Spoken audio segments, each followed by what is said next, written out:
Hi, I'm Leo Koenigsfeld. I'm a PhD student in the Department of Horticulture and Landscape Architecture, and I'm studying DNA methylation in response to environmental conditions. I grew up in a small town in central Missouri called Frankenstein, Missouri, not named after the book.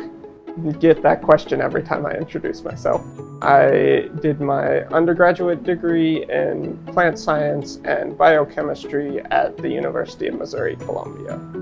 My path towards science and research started primarily with my grandparents' farms. Both my grandparents own farms and they have row crops. I've been especially interested in genetics since the first time I was introduced to a Punnett square. So I knew I wanted to do something that could improve life or productivity for farmers like my grandparents, as well as wanting to study genetics. So this is the intersection of those two areas.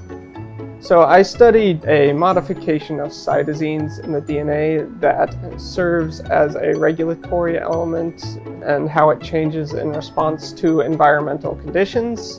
Specifically, I study response to nitrogen availability in Arabidopsis. Nitrogen is the primary component of fertilizers. Nitrogen use efficiency is an important trait for both farmers and the environment.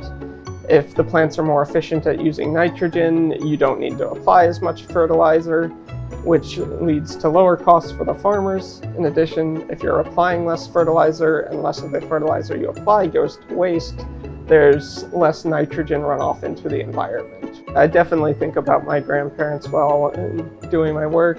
I enjoy working on a subject that has the potential to be applicable for improving crops and the livelihood of farmers, while also getting to explore basic biology questions. The intersection of those two is really enjoyable for me and where I'd like to end up working in the future.